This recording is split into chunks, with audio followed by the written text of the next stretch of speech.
Ladies and gentlemen, it's a very great pleasure and privilege to be here to chair this meeting. My name is Tom Koet and I work for the University of Amsterdam, still, because they're firing me, well-deserved punishment, because as you will find out, I've been entrusted with a task that I'm eminently unsuited for. And why? I'm eminently unsuited because I have very strong opinions about each of the questions that are going to be answered. And as a chair, I will have to be silent, which is very difficult for me. What I'm going to do now is I'm going to ask each of the members of this august assembly of experts to introduce themselves to you and then divulge to us what question they feel strongly about. What is the question that they are going to discuss with you? Then I'm going to ask another member of the august panel to act as an opponent and attack the person who has spoken before them. And I'll be here to make sure that it will not become a physical fight. Yeah? Finally, I will ask a member of the audience to also speak, address the subject. Now, ladies and gentlemen, being a very old-fashioned person, I will first ask a lady to introduce herself. Now, we have 3 ladies. And we remember that the famous choice made by Paris before the Battle of Troy. To whom shall we award the privilege? What I will do is I will do this in strictly alphabetical order, so that nobody blame me, and I will reverse the order. Strictly alphabetical order. This is the gods speaking. Yeah. I'm not saying which god. Maria, would you be so kind? Thank you very much. Indeed, you have selected very well, because in the program, my name belongs to a man. So, so in fact, I'm representing Dr. Manuel Celio Conceição from University of Algarve, and because he is the president of the European Language Council, and in fact, he had some academic duties, so he asked me to come. My name is Carmen Fonseca, and I am from University of Huelva in the very south of Spain, and just next to University of Algarve as well. And I'm here just because I'm a member of the European Language Council, and as well because we are in strong contact and we work together. So thank you very much. Thank you so much.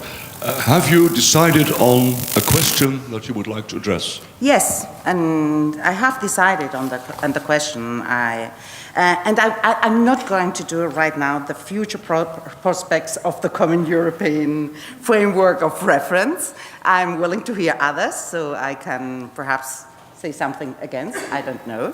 And yes, I'm interested in what will be the impact of ICT on language learning, but also connected to what's still missing, what's the future? You've in fact mentioned 2 subjects that you're really keen on. Would you mind taking the last one? Okay? Okay. Okay, ladies and gentlemen, we've had 1 lady, and to be fair, we now will have to ask a gentleman to introduce himself. And now I'm going to use strictly alphabetical order, and I'm going to ask somebody to introduce himself who doesn't really need to be introduced. Antonio. You've said it. Just kidding. Right. For those who have arrived late in the conference, I'm the guy who's responsible for all that is happening here.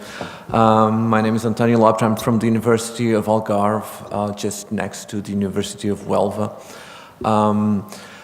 And I'm the project coordinator of Petall.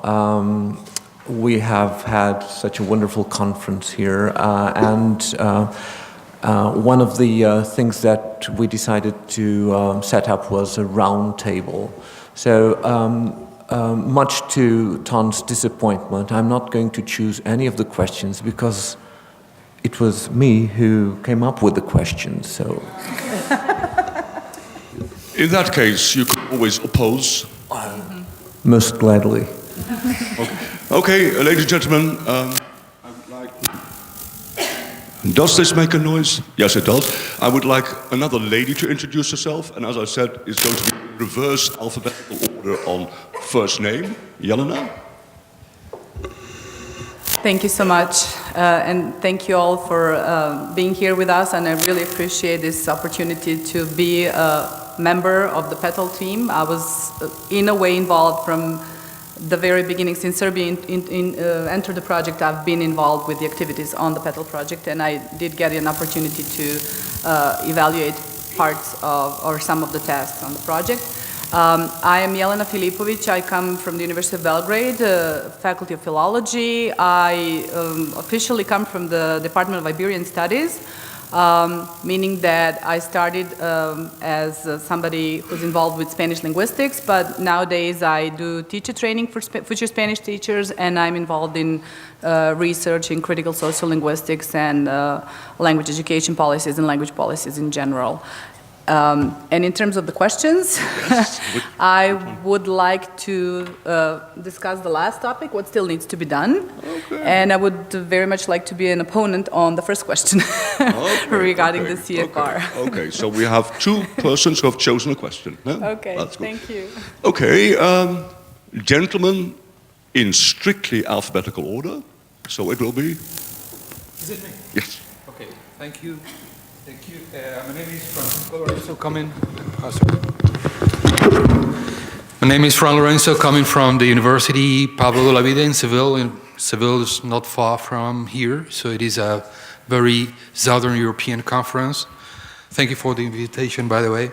I've been involved in bilingual education for a while, for a number of years, mostly English, Spanish bilingual education here and also in the United States, where Spanish is mostly a second language. So it's pretty much it. Also involved in some sort of European projects for years too. And what question? I could go for the first one. Which one? The first one. First one. First one. Oh, lots of people will be fighting for the first one. Okay, Francesco, you were the first. I don't mind, but make your choice. Okay. My colleague Frederike. I'm Frederike Westera. I'm also from the University of Amsterdam. I'm a teacher trainer, and I'm also involved in a program where teachers who have just started will get extra coaching, and that's one of the policies that the Netherlands enrolled throughout Holland, and I think that's a very good thing.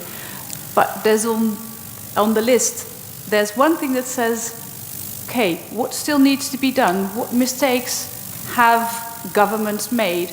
And one of the things I'd like to discuss is that reading comprehension is deemed extremely important, which it is, but is half of what students are assessed on. While on the other hand, we say that communicative language teaching is so very important. So that means that government should actually make sure that that gets more emphasis in the final exams. So that's what I would like to talk about. Thank you, Frederike. Finally, but definitely not least, Korbut. Sorry. Okay, no problem. First of all, thank you very much for being invited to this nice conference. I am Korbut Uluc from Ankara Gazi University in Turkey. I used to be at Faculty of Education, Department of English Language Teaching for 17 years. However, last year I moved to Faculty of Letters, English Translation and Interpretation. What I would like to talk about is the fourth question. I'd like to mention some major problems in language teaching in my country. Thank you. Okay, so that means that we have 2 persons for question 4. Is that correct? So Frederike and we have 1 person for question 1 who is in favor of question. That was Francesco. Was there anybody for question 2? No? Yes, okay, you would like question 2. For question 3, nobody. And Jelena, you want to do this question, right? Ladies and gentlemen, would it be okay if we went through the questions in the order as they are there? Does anybody have very serious objections? No? And does anybody have objections to question 3 being skipped? I mean, you may have come here because I really want to discuss question number 3 with you. No? Okay, then I would like first speaker on question 1. Ton, I guess question 3 and 4 are related. Or if you look at my topic, because it is about methodology and about strategy. So I stand corrected. Yes. That was not intended. No. Not to worry. Okay, Francesca, I would say, would 5 minutes be enough? Whatever you say is okay with me. Right? I'm going to stop you after 5 minutes. Yeah, sure, and I will stop. I'm a totally rude person. I have Good to know. No intercultural competence. I will interrupt you right away. Okay, there you go. Wonderful. Well, thank you. So the first question is, what are the future prospects for the common European framework of reference? As the speaker said, we all have very strong views about the common European framework of reference. I personally do have very strong views, and they are all, I would say, very positive. I'm totally for the common European framework of reference. I think it is a watershed. I mean, there is a real difference in language learning before the common European framework existed and after it existed.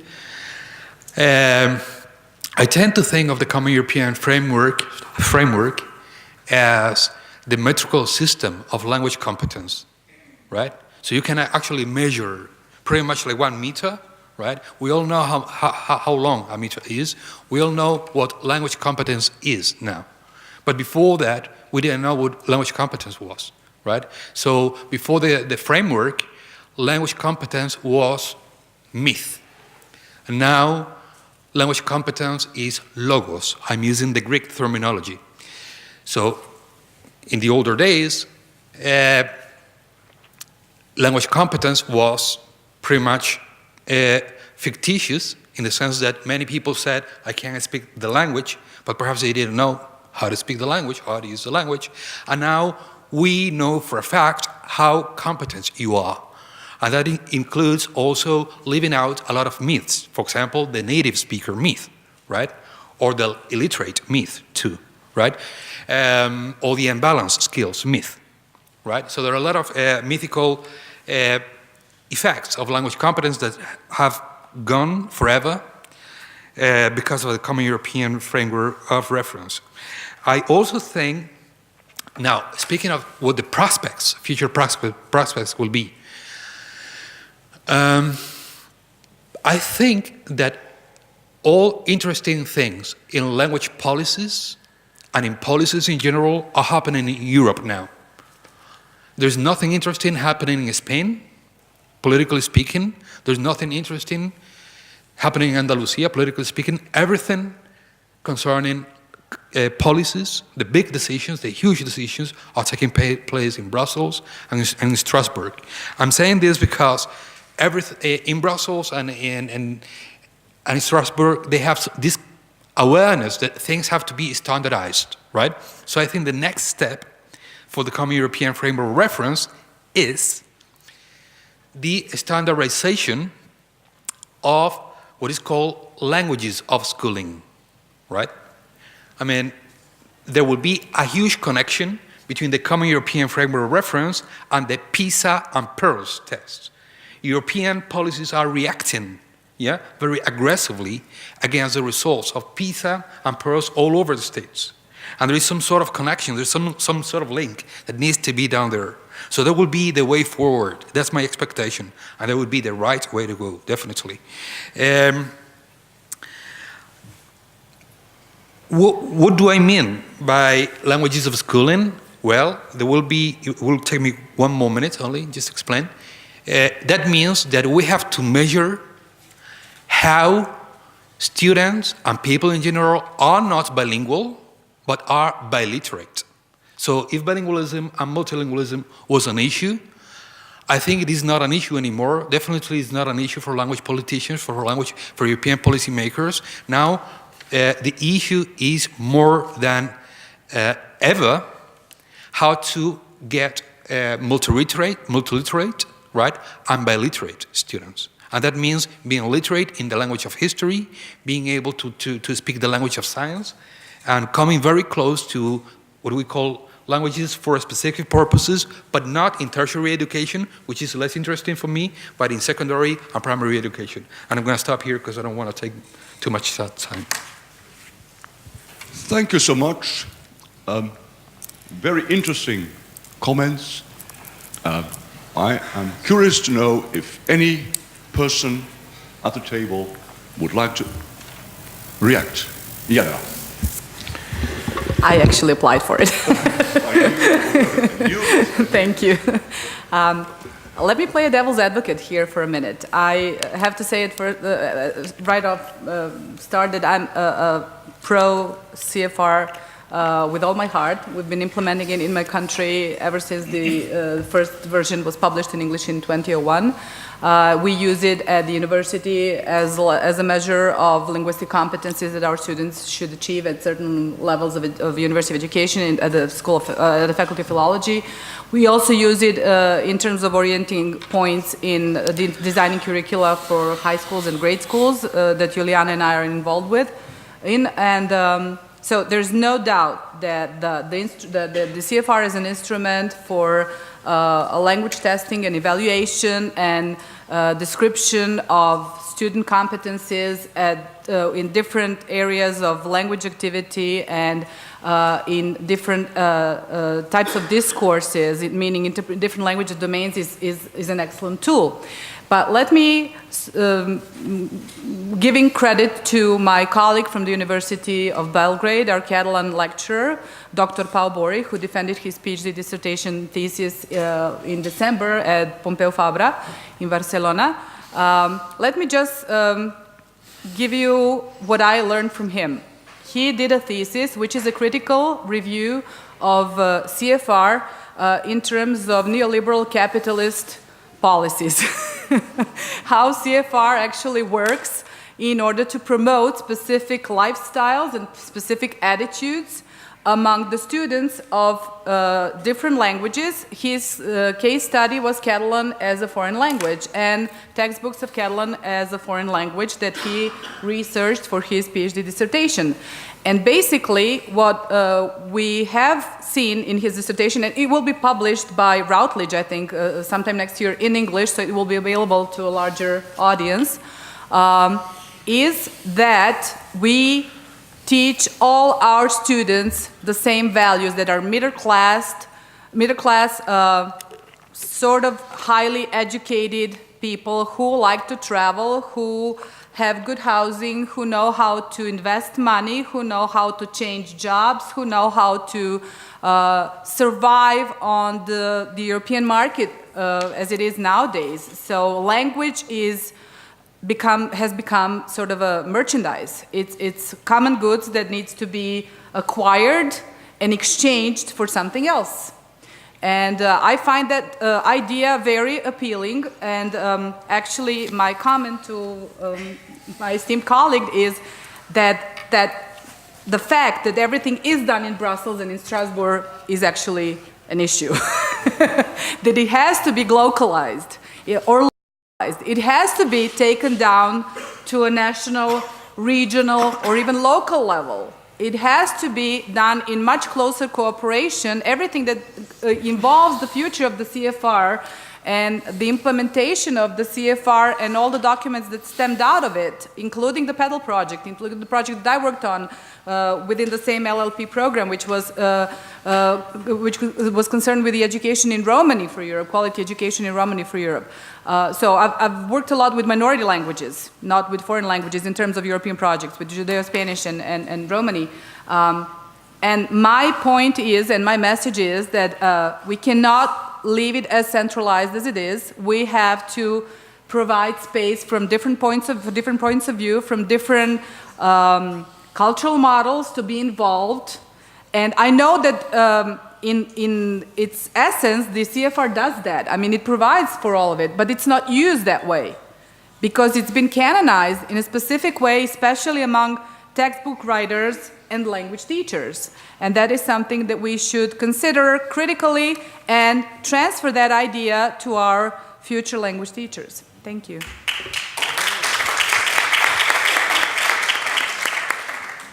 Well, ladies and gentlemen, I was prepared for novel insights, but perhaps not as novel as this insight. Is there somebody else at the table who would like to comment? Yes, please. So thank you very much. Exactly what you're saying is the perspective of the European the European Language Council.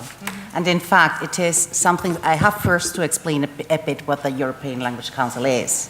It is an association, institutional association of more than universities, higher education institutions from more than 31 European countries. So the last time we met was in Berlin in December, and we were more than 100 universities discussing all this. Our partners are the European Commission and the European Modern Language Center, which is in Graz, okay?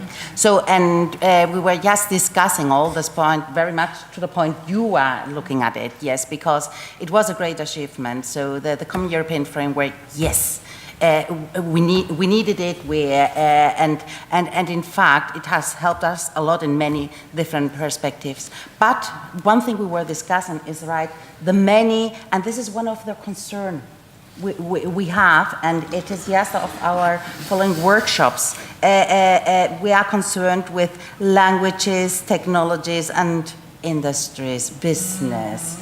Because actually, if you want to win, okay, if you want to have money, don't teach, examinate. And that is the thing, because yes, that has been very well understood, but all the different Common European frameworks. And it is very much used in that way. On the other hand, there are many, as you were saying, there are many positive aspects as well, because, for example, all these Erasmus exchanges among universities, it has been so helpful, and it has been so helpful because we are talking about the same language. But still, what do we think? What we think, it needs to be updated. That is our main concern. It needs, and why does it need to be updated? When we are talking, many times we say language competence, linguistic competence, but take care, it's not exactly the same than communicative competence. When we are communicating, in the broad sense, what's language? Language is putting what I've got in my mind, or what any of us has it in his or her mind, in the mind of the others. So it has to do with identity, and it has to do with the otherness, with the others, okay?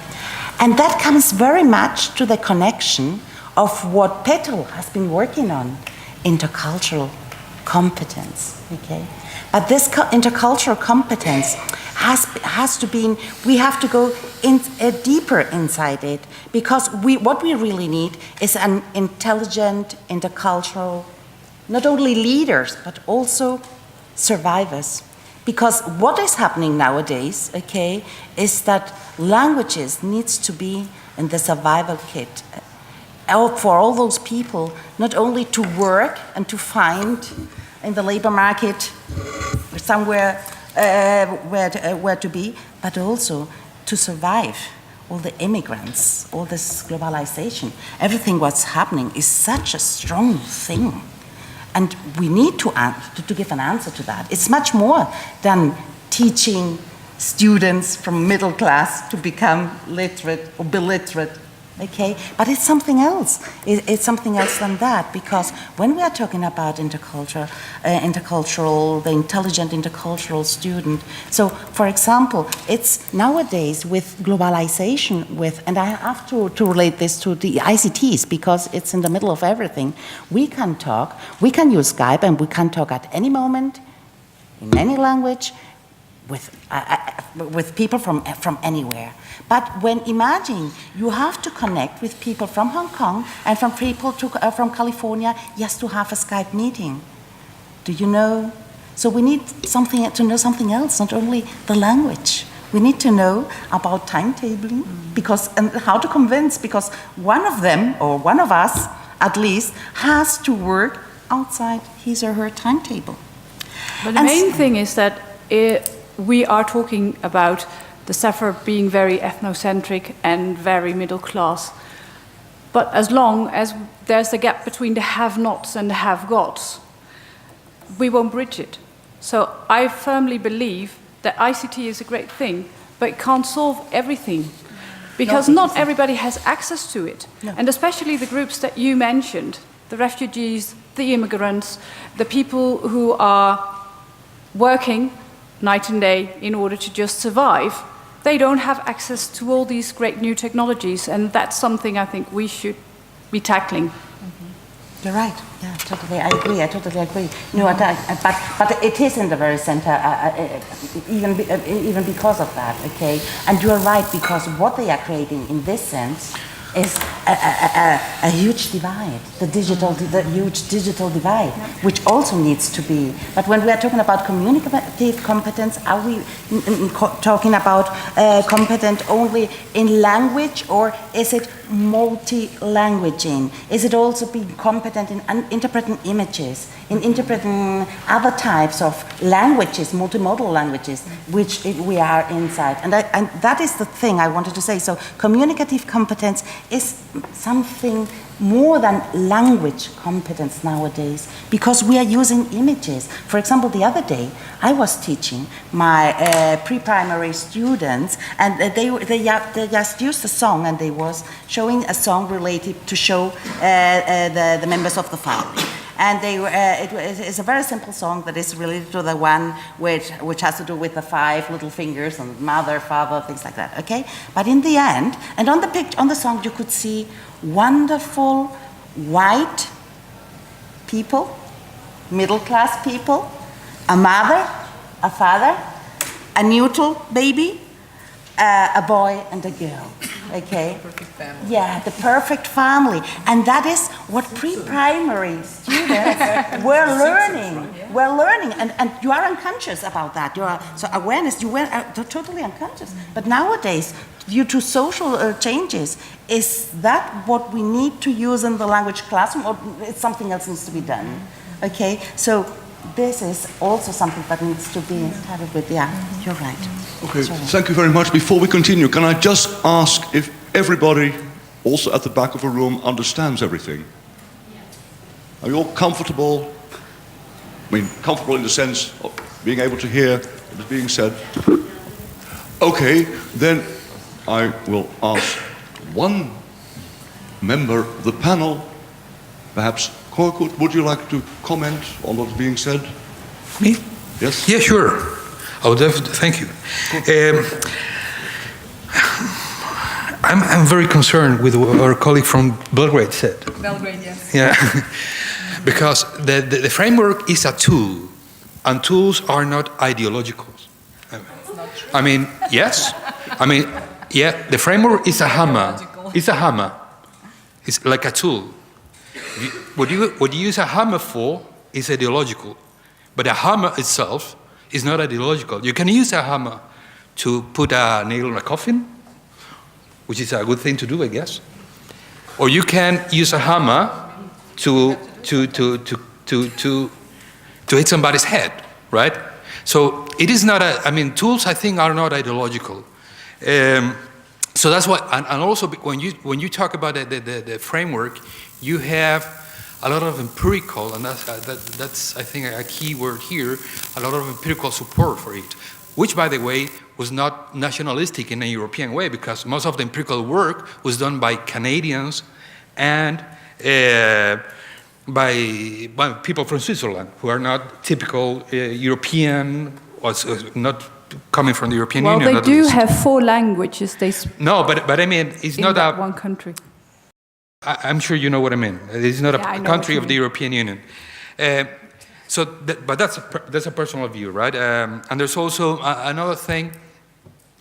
I mean, linguistics is as ideological, or could be, perhaps, as ideological as quantum physics could be.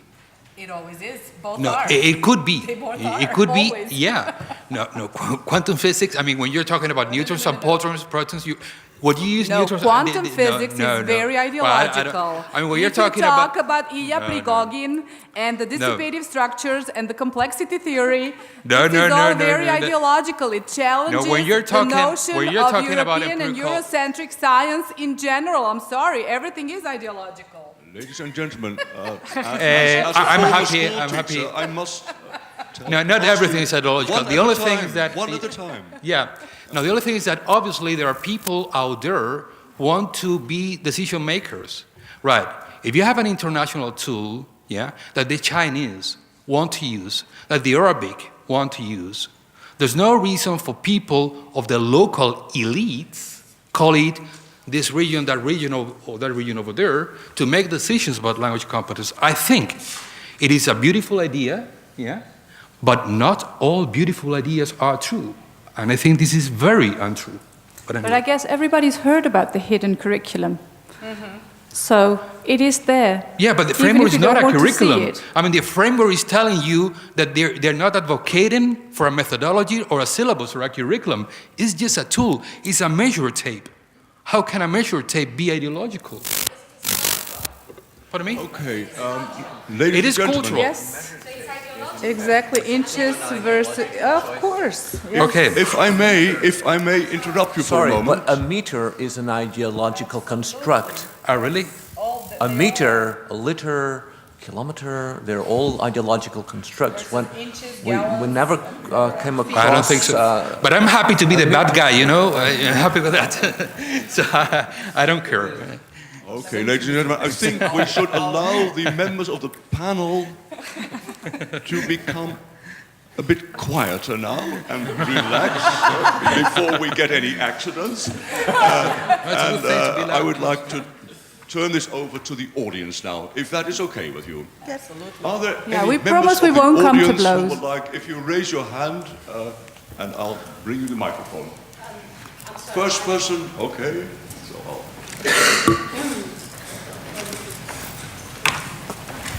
now, please state your name and then give your question. It's a reflection. Good morning, my name is Lucia, and I think it's Francisco Berguillos. Lorenzo. Yes. For Lorenzo. Forget Berguillos. about the second surname. Okay.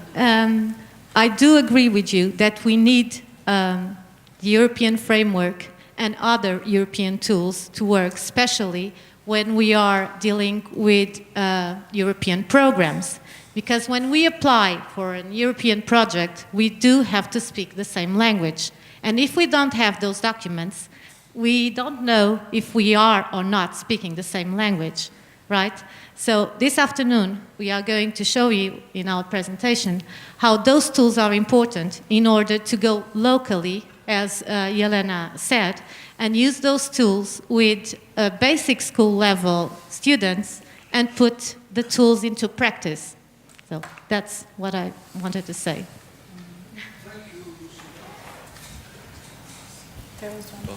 Any? Gigi. Hello, my name is Gigi. I come from the University of Seville. I'm sorry that I interrupted, but I had to blurt it out.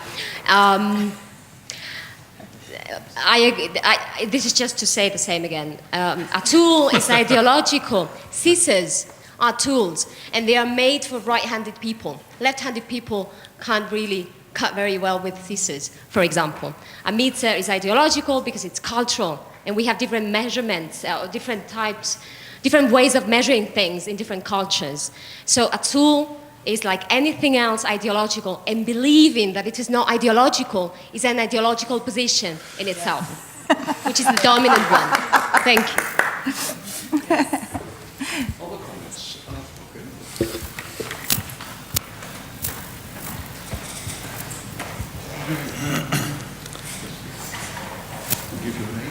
Hello, my name is Irene Schiffman from New York University. I was just a little bit surprised by the comment about middle class, because by definition, how does one enter the middle class is through education. So even if it's just learning a language, and that's automatically, it's one of the ways, that's actually the way to enter the middle class. And that learning and the framework of reference is the expression of the middle class. Of course, it's no surprise expression of business. That's another way to enter the middle class expression of how to buy houses or how to create art. It's all, so I'm not saying if it's good or bad, it's just a fact. And even all of us representing universities, that's another representation of the middle class. So I don't see how that can be avoided, or necessarily why. May I reply? Well, yes, basically, because it's a tool, so it's not specified for any particular purpose. But look, this is probably the part of the question, or the answer to the question, what has gone wrong? Because basically, not everybody has access to high-quality education, at least not in Europe. And I've lived in the United States, and I know that's not the case in the United States either.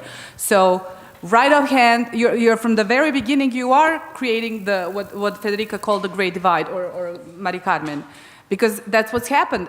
And I've worked a lot with Romani children. And yes, we have a European tool which is called the European Language Portfolio for Romani. We have the European Portfolio for Romani, and we have 40,000 pages of materials for Romani teachers designed in 5 different varieties of Romani, in 5 different countries, which have not been applied yet, because Romani children do not have access to high-quality education in most European countries yet. So you have to understand that no matter how excellent the tool is, it's always the context in which it's implemented. And every knowledge on this planet, since the beginning of Earth, has been constructed in context. And you cannot neglect the context in which a specific tool is implemented, and you cannot neglect the fact that despite all the European proclamations about high-quality education for all, there have been several projects in Serbia with that name involving minority language children. There is no high-quality education for all. In foreign language education as well, because you do not get the same high-quality education or the same quality education in foreign languages in primary and secondary schools in urban and rural settlements. So there's a huge spectrum of questions which are socially, economically, politically, and culturally construed, which actually define the context in which ideology and all the other factors take place in. Ladies and gentlemen, I think we should have one more question or comment about this highly controversial topic. And this is going to be the last one.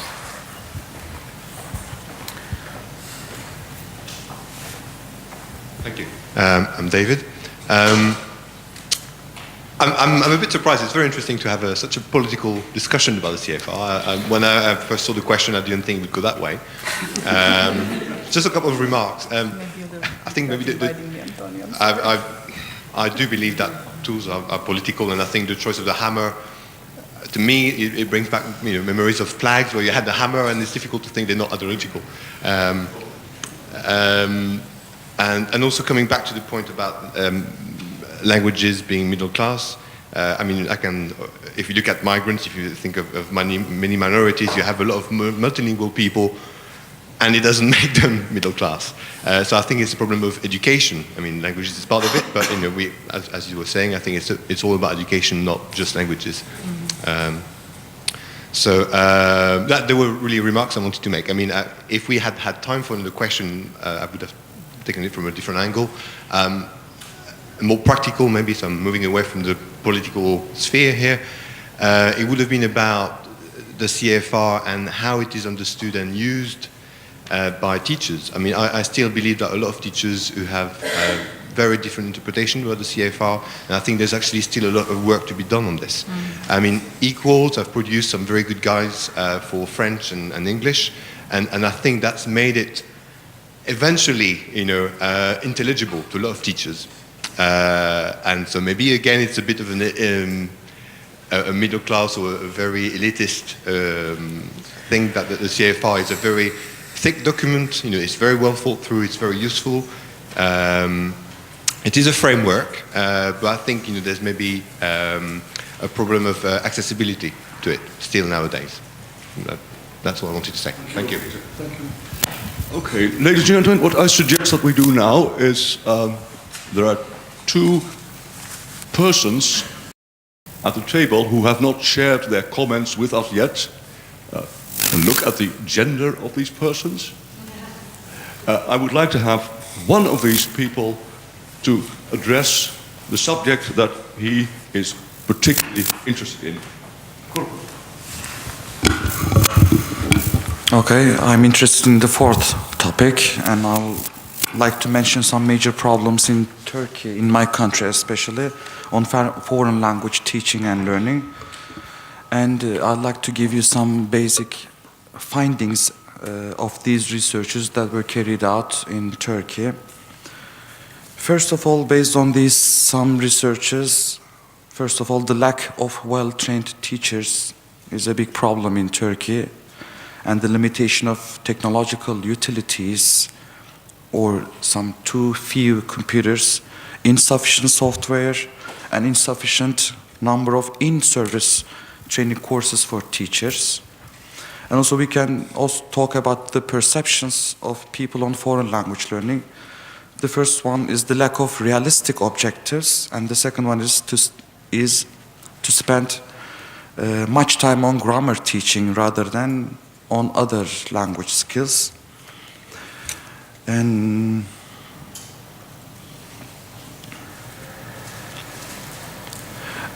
according to some other researchers, which was conducted on 132 in-service teachers, these researchers found out that there were lots of crowded classes at state schools in Turkey. I mean, really lots of crowded classes, filled with students with different language levels. Learners were not guided to take responsibility of their own learning. And also, the traditional classroom setting definitely prevents effective language teaching in our country. Next, socio-economic levels of the parents affected the awareness of the importance of learning a foreign language in Turkey. I mean, nearly half of Turkey, which covers like 30 or 35 million of people, are not interested in foreign language learning, especially the eastern part of Turkey. And also, ELT teachers in Turkey are negatively affected by crowded classrooms and the heavy workload, and the schools lacked supporting materials such as video CDs, projectors and computers, and in the internet, of course. According to another research, some main challenges are English lessons are mostly theory-based rather than practice-based. English lessons are generally teacher-centered rather than learner-centered in Turkey. So there is no convenient environment for learning a foreign language. The students attending preparatory classrooms and schools at universities do not have enough supplementary materials in English. According to another researcher, the most important problem in foreign language teaching is the lack of sustainability from the primary school to secondary education, or we can also say that for the lifelong learning to higher education. Insufficient number of teachers who graduated from English language teaching departments and their lack of in-service training are the other reasons for this failure.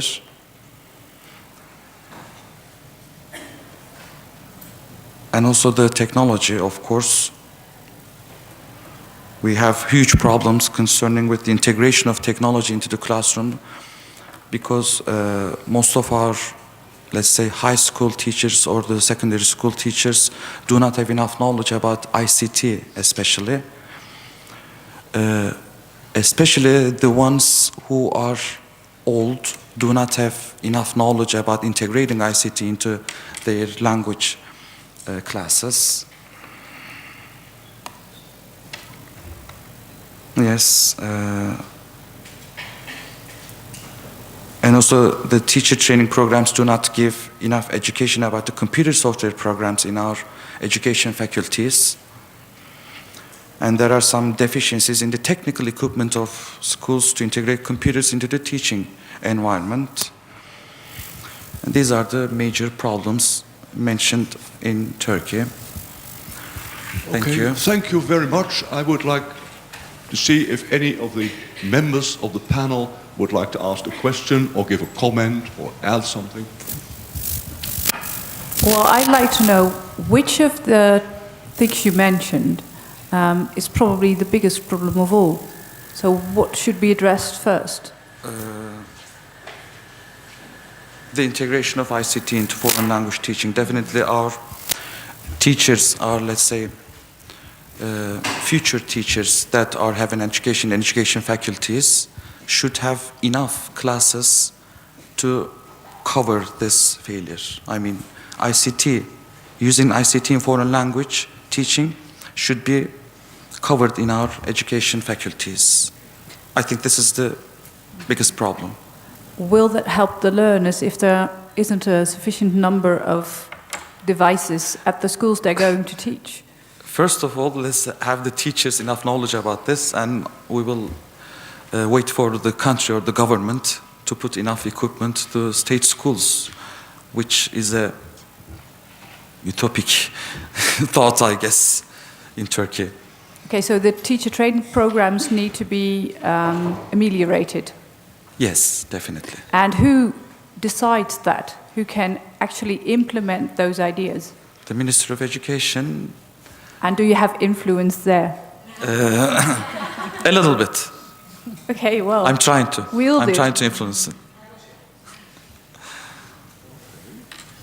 Other questions or comments from the panel?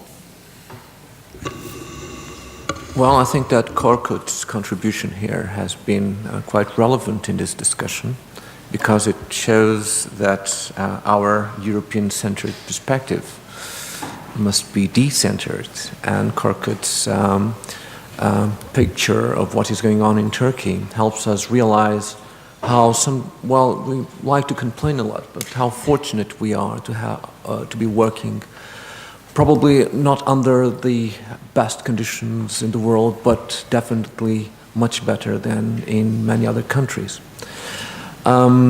I think that in this respect it is important for us, not just as scholars, but also as teachers and as, yes, members of the middle class, right, to bear in mind that, and going back to the, which I think was the bottom line of the previous discussion, the way ideology affects our perspective of things. It is our role, right, to undo the way in which we build our own representations of education, our own representations of language teaching, and also our own representations, and this is important, and I have to say this, I'm sort of a late Marxist, our own representations of the role that institutions have in our practices.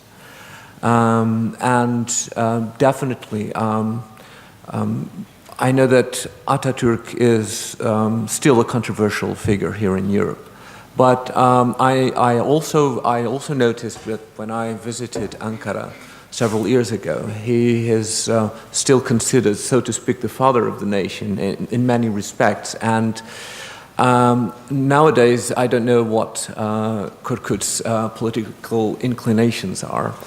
But what we've witnessed so far, not just in Turkey, but also in Europe, and I think this is something that should concern us all, because this has clear implications in language policies and in the importance we give to language policies, is that there is a certain, we are drifting rightwards towards a more divisive way of understanding Europe, not just in terms of building up walls, right? We are now building walls when one of our generation's most important conquest was precisely the tearing down of the Berlin Wall. The other thing is that people are creating divisive lines in terms of class, social classes, divisive lines in terms of generations, and divisive lines within Europe itself, between Europeans, people who do not know each other and who just live across the border.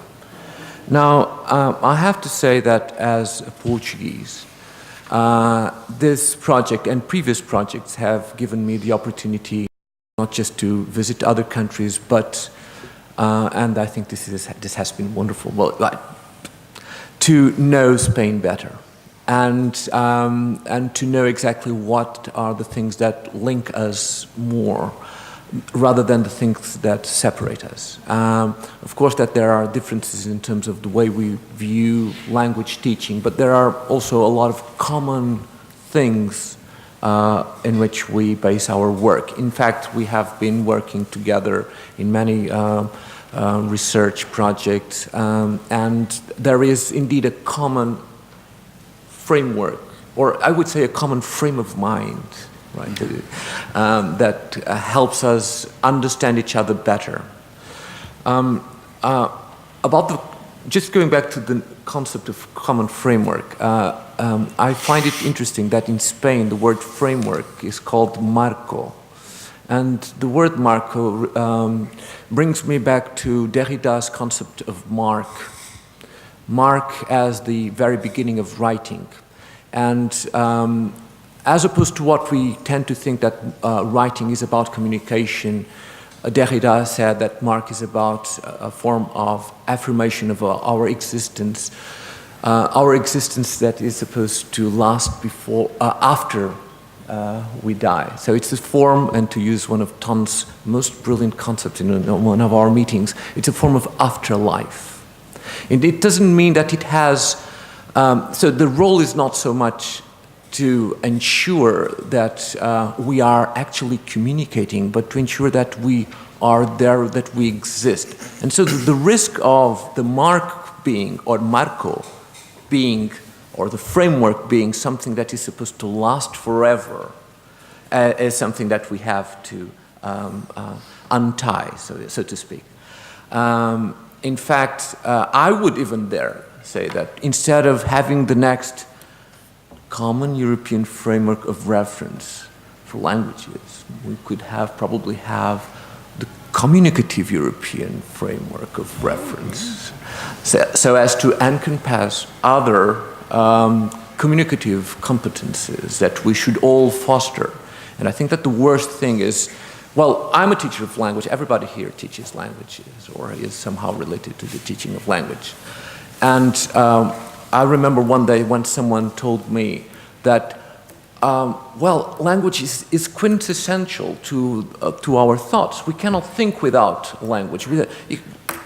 And, well, here I would just call your attention to the fact that in English, language can have two different meanings, langue et langage, right? I will retain the concept of langue, so language as that native language, the concept that we speak. And we like to think that the words are the building blocks of our thoughts. And I said, well, that's very nice, but that's because you are a language teacher. Imagine you are a composer. Can't you have musical thoughts? Or you are a painter. Can't you have visual thoughts? Or you are, say, a sculptor. Can't you have three-dimensional thoughts of objects that cannot even have or bear a name? So this is just to say that we are ourselves, in ideologically speaking, very self-centered when it comes to language, and probably to resume Carmen's suggestion that we should have an inflection towards a more communicative paradigm. Yes, definitely, but not just in terms of language or culture, but also in terms of ways of expressing and improving our communicative abilities. But again, Korbut, I sympathize with the situation Turkey is going on right now. And I also understand that in this respect, this sort of project is absolutely vital to help. Maybe this may sound too European-centered, but the idea that we can lend a helping hand to Turkey to help teachers come out of what has been their traditional practices, be it in terms of ICT or methodologies, and help them enter into a dialogue with the rest of us. And true, the cliche of negotiating meanings, yes, true, and all the rest. That should be probably the first step that the Ministry of Education in Turkey should try to foster. But that's my perspective. Okay, António, thank you very much. Ladies and gentlemen, in view of the time, I see that there are two questions that have not been addressed yet, and I would like them to be addressed, be it briefly. In view of the time, I think we could have one comment or one question from the audience. Yes.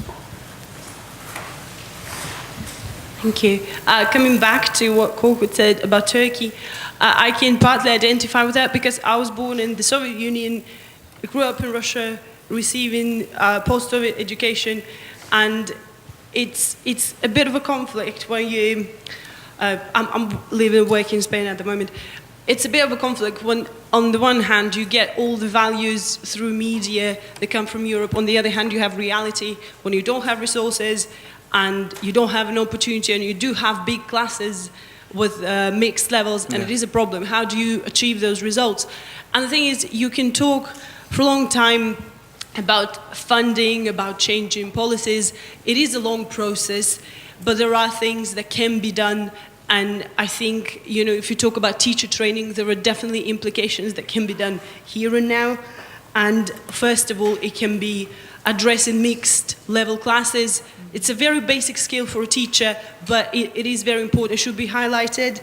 Then, again, having common European framework of reference is important as a standard, but at the same time, what teachers need is awareness of their local needs and critical thinking, because you can't, as Jelena said correctly, it's canonized. You know, you can't just blindly follow it. So I do suggest there are things that can be done locally here and now, and as António said, there is place for a dialogue. There are a lot of online communities, global communities. There are a lot of exchange of materials going on, so there are resources. And on school levels and local levels, it should be highlighted and should be encouraged. Thank you. In view of the time, as I said, if the audience agrees with me, I would like to continue and give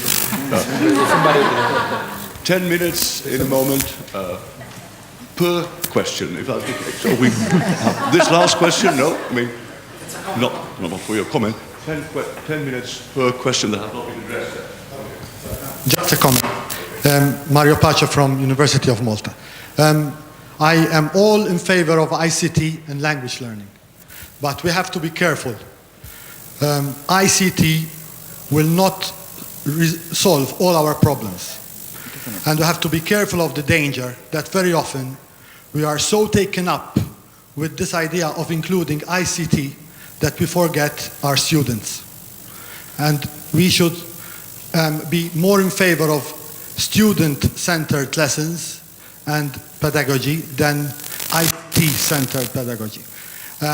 Another thing is, I believe that notwithstanding ICT, notwithstanding all problems, two keywords in language teaching are relevance and love for languages. We have to instill in our students, whatever the age, a love for languages. And we have to make language teaching relevant to their needs, notwithstanding whether they're immigrants or middle-class students or people. If it's not relevant, we'll have a problem. Thank you. Thank you very much for this comment. I think that would lead us to the question that needs to be addressed. Maria? Okay. So you're talking about the fourth question, because I cannot see it really well, yeah? Tom, is it the fourth one? The future of, or the third? No, the fourth one. No, what has gone wrong? I thought the ICT issue, maybe. The ICT, I'm not sure. I cannot see it from here. Tom, can you read to me, yes, which question are they talking about? Well, in fact, what you mentioned was that you would want to speak about the second question. What will be the impact of ICT on language? Okay. And that links in very nicely to the comment made by the gentleman. So the only thing we know till now from research is that there is an impact. And it can be a good one or a bad one, depending on how it is used. And it can be because it creates a digital divide, okay? Or it can be helpful just for communicating better, but it has an effect. What we cannot do is just forget about it and think it does not exist. That is impossible, so that is crystal clear.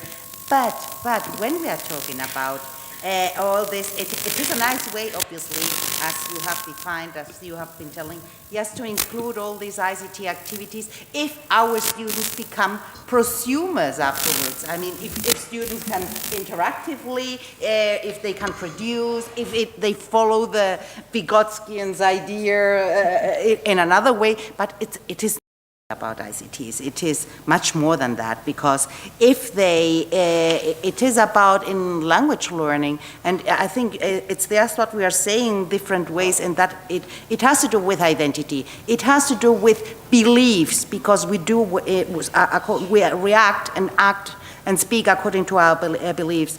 And again, this is our ideology. But what languages do, when we learn different languages, we learn different cultures, what we are creating are flexible minds. Flexible minds, tolerance. And that is so important, because culture is there. So again, ICT, the impact of ICT is just a tool. And therefore, because it's a tool, inside it there is culture. So what we also need to take into account when we are talking about communicative competence is media competence. Mm-hmm. So all this analysis, critical analysis, to be aware that when an advert reaches us, it is doing something else, okay? With this picture, with the culture it comes from, it's doing something else. And this is the important part, I think, I wanted to add. So yes, there is an impact. Thank you very much. Any comments from the table?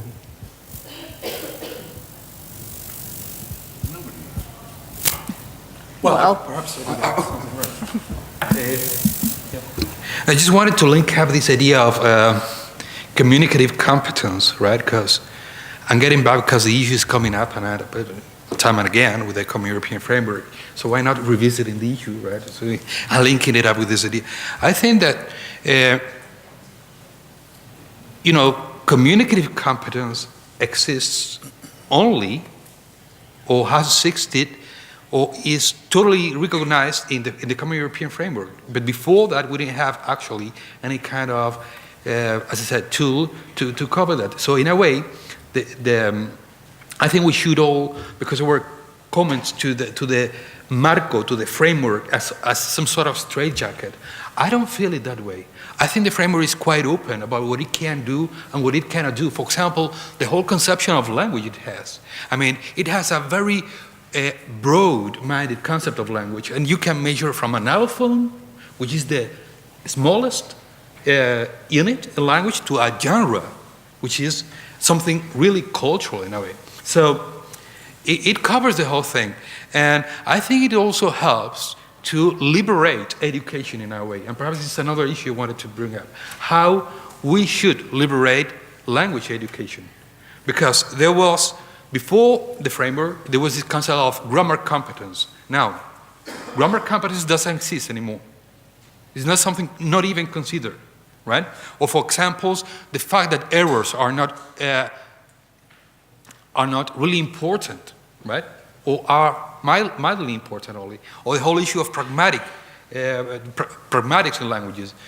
I think that if we really embrace communicative competence, then we should go for one kind of measuring, call it what you want, framework or whatever, that covers that all in a logical way, perhaps, right?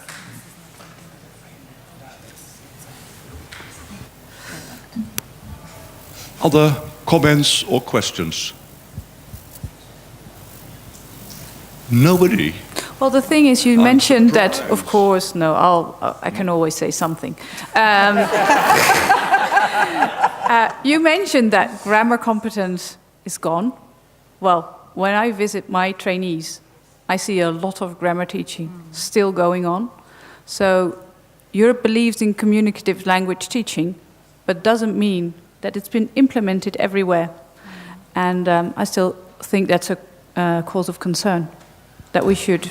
Yeah, but the framework tells you there is no such a thing as grammar competence. There is linguistic competence, but grammar competence does not exist. So teachers doing that are working out of an overall concept of language.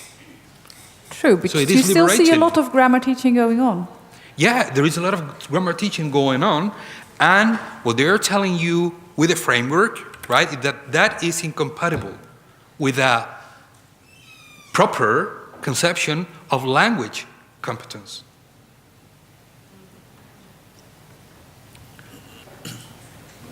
I don't think the two exclude each other.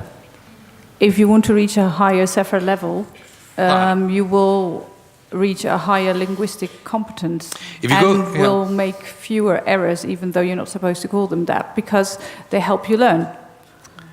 If you go through the framework, the word grammar is only mentioned two times in the whole framework with over 400 pages. Yeah? So there is language competence, linguistic competence. Sorry, not language, linguistic competence. There is pragmatic competence, there is social-cultural competence, right? And all grammar mistakes or errors, call it what you want, or there are different things anyway, right? But are part of a tiny part of the overall language competence. So, with all my respect, but my impression is that in a way that is liberating for learners and for teachers too. Only when it's applied. That's the problem. Yes, I think that in that sense, the CEFR represented a major paradigm shift in what was our expectations and our own understanding of language. And it did bring in some objectivity that lacked, at least a common language, a common terminology, which we could more or less understand and use in our own scientific approach to language and in our own methodologies. Yes, the reason why I thought of that first question first was that I think that we are now facing yet another paradigm shift. I don't really know what, but probably the common European framework should, or we should start thinking about how to go from the original common European framework to the next step or to the next level. How we are going to do that, exactly what, and we don't have to be afraid of the word ideology. I mean, we are all, whatever comes out of my mouth is are my ideas speaking. So it's ideology. We all like to think that ideology is, a politically biased thinking. No, ideology is the way I think. So there's no problem in thinking the way I think, as long as I'm coherent and I don't make any major blunders, which I usually do, but then again, ideology is also contradictory. But the thing is, we have to expunge the common European framework of the tendency to force teachers into a sort of too consensual approach to language. And the risk is, as Jelena pointed out, the fact that if we do that, we tend to lose the local perspective. And the local perspective is of the essence here. I'm thinking in terms of, fractals, the fractals, the image of the fractals. The problem with the common European framework is that it induces a fractal vision of language, or of the approaches to language. That is, you assume that the perspective you have from above, from the figure, as you zoom in, you are going to find out again the same figure and again the same figure, as if local specificities were just a mirror of whatever was decided within the global picture.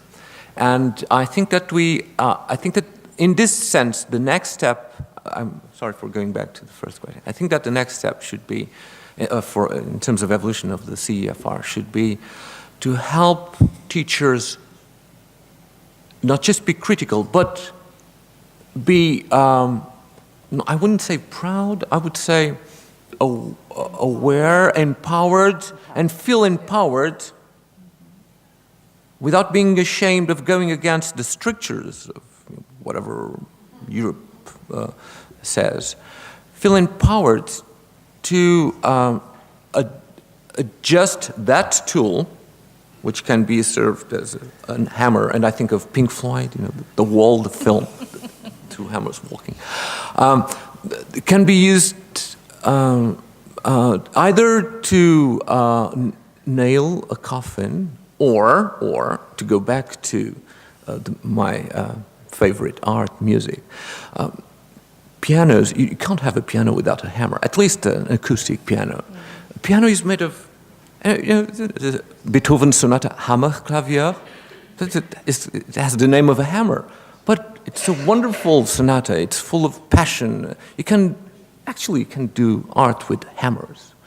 So there you are, you can eventually transform the framework from something that is used either to represent communism or to nail coffins to, composing a sonata. So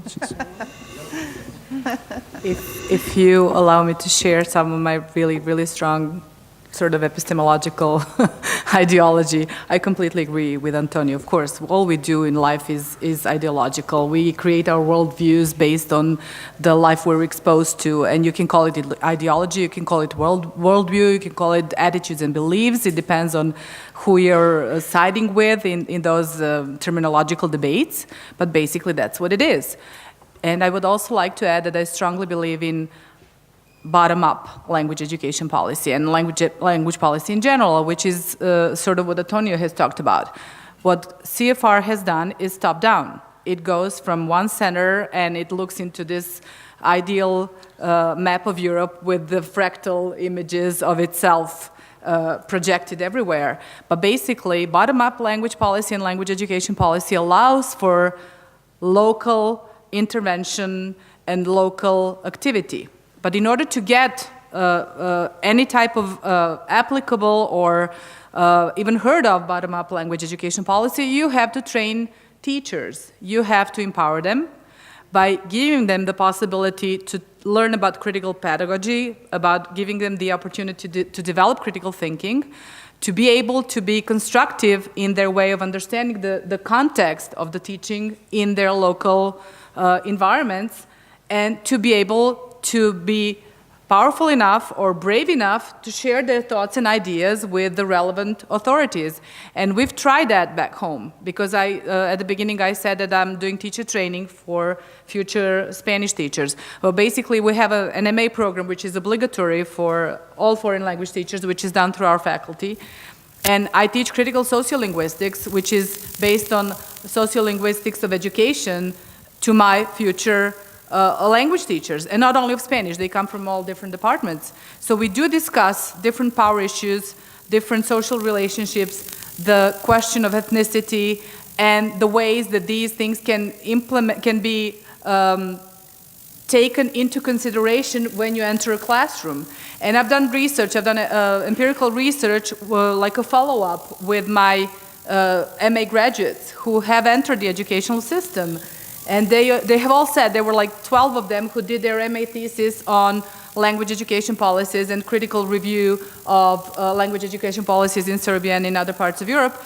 And they've all said that it has been very helpful to them to learn about the possibility to intervene, because most language teachers do not even have an idea that they are allowed to intervene, and that they have been able to make changes in their local context, even be it in their own classroom, just within the classroom itself, but also very often on a school level or a local level, local community level. So there has an impact that we can actually induce by helping our students become what I like to call in my papers, leaders.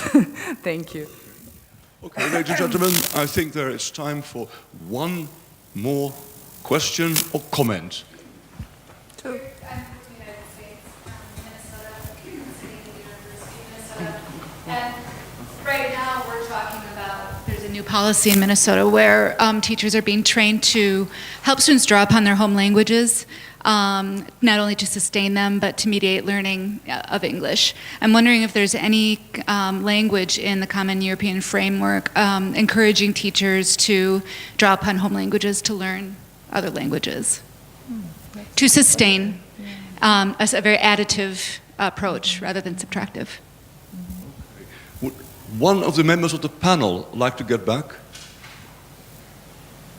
Okay. Maria. If you want to, yeah, or anyone, so because, yeah, we can share, yeah, we all know. So, in fact, the Common European Framework, and coming back again to the idea of ideology, its name, in fact, is, and I put it here, European Language Council, but also counts le Conseil de European Langue. And sorry for my French, which is receptive, but not productive, okay? No longer productive, sorry. But, and in fact, and I say that because when we are in those meetings, okay, we are speaking in English, mainly in English or in French. These are in both, okay? And we exchange constantly. And this is and we are meeting in Germany, okay? So, but German is not included when we are discussing, okay? No Spanish, no other languages. But in fact, because we are looking for multilingualism and also for taking into account all the minority languages which are very important. And for such a thing, for example, so the idea of adding other languages, because we believe in that languages are identities, and that language can help us, yes, to be more tolerant and to understand more. So the thing is that the Common European Framework, from that on, we always talk about minimum mother tongue plus 2 languages, minimum.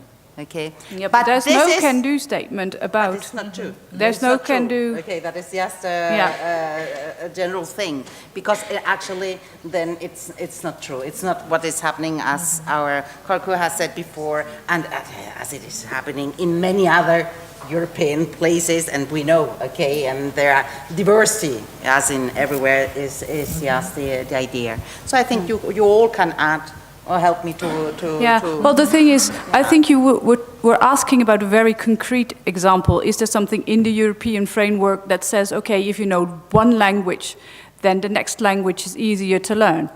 No, in pre-service teaching training programs, our teachers taught how to draw cross-linguistic connections from a student's home language, even if that teacher doesn't speak all of the multitude of languages, right, in the classroom. Are they taught strategies to leverage home languages to learn content in a clinical context or foreign language? Well, there is a lot about strategies, but the word as such is not mentioned, and there's no can-do statement saying, I can use a word from German or from one language in the other language. Sorry. Yep. You were going to correct me. Or add. Yeah, I was just going to say there's a document, isn't there, called the Plurilingual Competence and Intercultural Competence, which outlines the competences, which is what we're describing, that you're able to go between languages and be able to use them not only in a classroom but as citizens, no? Yeah. There is a document, 2009, I can't remember exactly who wrote it, but that was stemmed from the Common European Framework. Yeah, but that's about policy, and there's not a one can-do statement that actually covers it, that you can say, okay, it's there. No, there is. There's this extra document. For plurilingual competence and intercultural competencies. Yeah. I think it's about 15 in each one, something like that. Okay. So if I think we can have one more comment, Marie. Yeah, I would add very quickly. In fact, this is the part, a part that needs more updating. Okay, more updating. But there is a project that has been a European project that has been working towards that. That you can find on the internet very easily. In French, it is called CARAP, un cadre de référence pour l'approche plurielle des langues et des cultures, un outil pour la prise en compte de la diversité à l'école. And in English, the FREPA, a framework of reference for plural approaches to languages and cultures, a tool for dealing with diversity at school, and it has been promoted by the European Centre for Modern Languages, and what they are really, their aim is didactic approaches using teaching learning activities which involve at the same time several varieties of languages and cultures. But here, what they are doing is just talking about intercomprehension of related languages. So for example, I give you an example. They take German and they take English, and they go to the words, for example, drink, and then what in German is trinken. And then they try to compare garden and garten. And then they try to compare to see the similarities, the intercomprehension, and that they are trying to develop a didactic rule on that. Perhaps this could, yeah, but that is not in this way, not yet included in the Common European Framework. Yeah, it's future. Ladies and gentlemen, I'm only following orders. Time flies when you're having fun. And I've seen that we are overrunning already. I think this is an appropriate moment to thank the members of the panel for their frequently thought-provoking and stimulating contributions. And I would also like to thank the audience for having been such a lovely audience and for having made such interesting and good comments and asking such good questions. Thank you very much.